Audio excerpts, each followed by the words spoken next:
Well, the moment we've all been waiting for is finally upon us. We have, at last, the true specs of the PlayStation 5 and the Xbox Series X. At a glance, it looks like Microsoft has taken an early lead in terms of raw computing power. But is that enough? Do teraflops really make or break a console? Well, probably, but we're going to take a closer look at what both consoles have to offer and what PlayStation may need to do to take the lead in this upcoming war. Now that we have the spec release of the PS5, it's only natural that we want to compare them to the Series X. So let's do that. Starting off with the newly announced PS5. Now, if you managed to actually sit through all of Sony's GDC presentation without falling asleep, you probably know exactly what we're going to talk about. If you were bored to death, however, this should serve as a nice recap. Now, we want to take just a couple of seconds to clear a few things up. The press conference that Sony held was at the GDC, the Game Developer Conference, and was aimed 100% at game developers, which is why it seemed so boring. That's also why we didn't see the console reveal or any gameplay. However, the tech that Sony did reveal was extremely impressive, and we'll get to that later. For now, here are the raw spec comparisons. Sony is rocking an 8-core AMD Zen 2 CPU, clocked at a variable frequency of 3.5 GHz. Their GPU is a custom RDNA 2 clocked at a variable frequency of 2.23 GHz.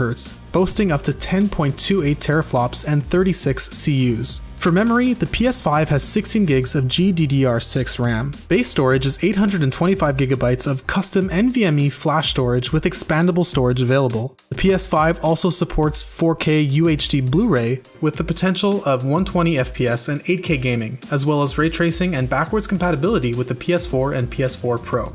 Got all of that? Now, to compare, the processor on the Series X is also an 8-core Zen 2 clocked at a higher, consistent 3.8 GHz, and their GPU, which is also an RDNA 2, clocked lower at 1.825 GHz, but with 52 computational units boasting a hefty 12 teraflops. Microsoft is also rocking a custom NVMe SSD with base storage of 1TB, as well as 16 gigs of GDDR6 RAM. It also supports 4K UHD Blu-ray and the potential for 8K and 120 FPS gaming, as well as ray tracing. The Xbox, however, is backwards compatible with all previous consoles. So if we get to the brass tacks, the Xbox is leading the pack in terms of raw computing power. Teraflops and computational units, or CUs, are basically a way to quantify how much graphical computing power the system has. Essentially, the higher the teraflops and the more CUs, the more complex and high-resolution in-game textures can be. On the Xbox side, we not only have a higher clock speed on the CPU, but more teraflops and more computational units for the GPU. The Xbox also promised far more in terms of backwards compatibility. We don't have specific details as of recording this video, but for now, Microsoft has promised complete backwards compatibility. The PlayStation does edge out the Series X in terms of read and write speeds from their custom flash storage and controllers, but will that make up for a nearly 18% difference in GPU computing power? Only time will tell. We also want to see how this variable frequency is going to work for the PlayStation. Will it improve power consumption and therefore mitigate heat and noise? Or will it cause for frames to start dropping if the CPU starts thermal throttling, which happens when components get too hot? We know that the Xbox is going to be pedal to the metal the entire time, and hopefully there are no thermal limitations there either. Sony is making a big deal of the storage speeds, and in that regard, it's significantly faster than Microsoft's offerings. They both have custom flash chips, but Sony is capable of read and write speeds of up to 9 GB per second of compressed data, versus Microsoft's 6 GB per second. In theory, with both of these consoles, load times should be a thing of the past.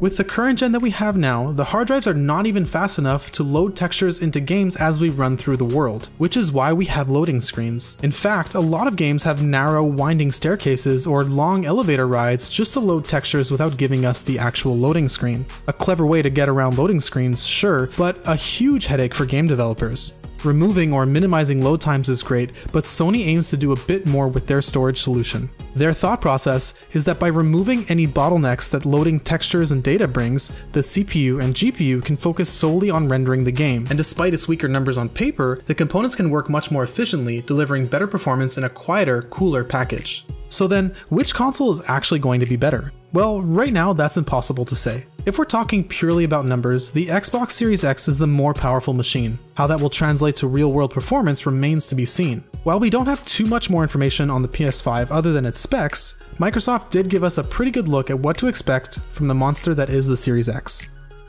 We think Microsoft has a few advantages so far in this war. Firstly, they came out with a bang and released the console in a pretty big way early on. Meanwhile, Sony has been tight-lipped on the PS5. We haven't even seen the actual hardware and only just recently learned about its specs. Also, even though their GDC conference was just for developers, thousands of gamers watched and were met with a snore fest. When so much of a successful launch is built around hype, Sony is definitely not creating any. Now with the numbers game happening, it's no question that the Series X is on top in people's minds.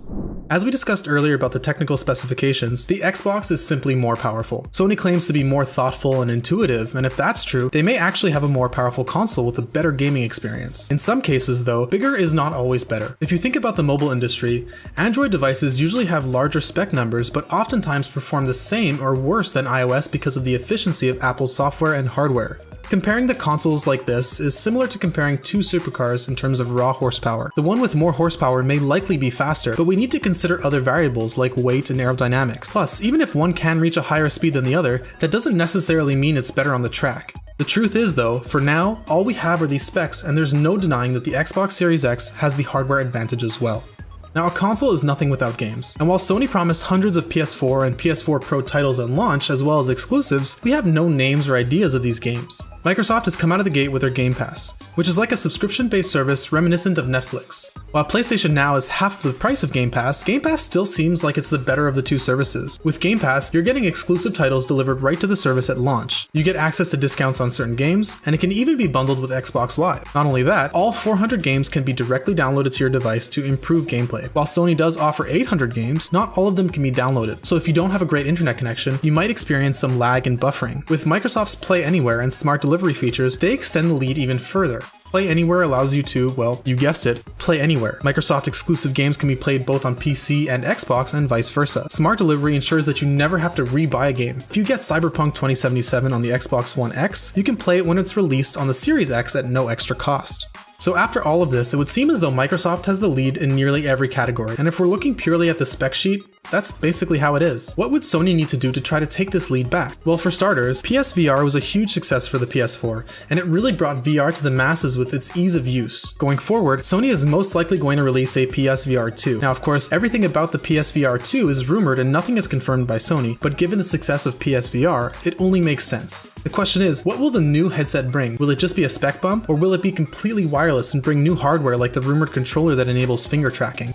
During Sony's conference, Sony's lead system architect Mark Cerny discussed a new breakthrough technology for audio immersion that they called Tempest. In short, Tempest is set to completely immerse you in a game with such high precision that it could even fool you into thinking the sounds are happening in real life. With hundreds of audio panes, the PS5 will be able to pinpoint audio to specific locations, and we believe that this will be crucial when it comes to VR games. Sony said that this feature will be available only through headphones at first, but they plan on releasing the tech to other sound sources such as televisions, where if you're sitting directly in front of the TV, they'll be able to make sounds appear as if they're coming from behind you.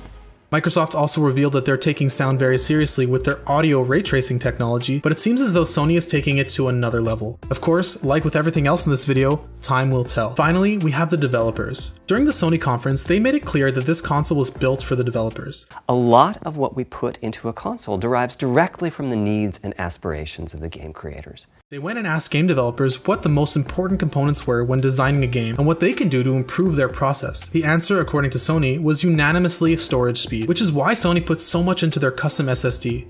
Sony, among many other developers, hate that everything is compared with teraflops. As it is right now, teraflops is a very ambiguous way of measuring power. Not all teraflops are measured equally. Andrea Pacino, founder of Ready at Dawn Studios, said that the PS5 was, quote, one of the most revolutionary, inspired home consoles ever designed. While game director for Naughty Dog said, people don't even know how big of a leap this is in terms of game design. If Sony's vision of how their internal components will work together harmoniously is correct, it's likely that this console is going to be far more capable than the Series X, but that still may not be enough. Sony would need to revamp their PlayStation Now and have exclusive titles available at launch, as well as increase the support for backwards compatibility. They released a statement to clarify that an overwhelming majority of the 4,000 PS4 titles will be playable on the PS5. The question is, when? We'd also love to see support for the PS3, PS2, and even PS1 games. For now, all we can do is wait and see what will happen.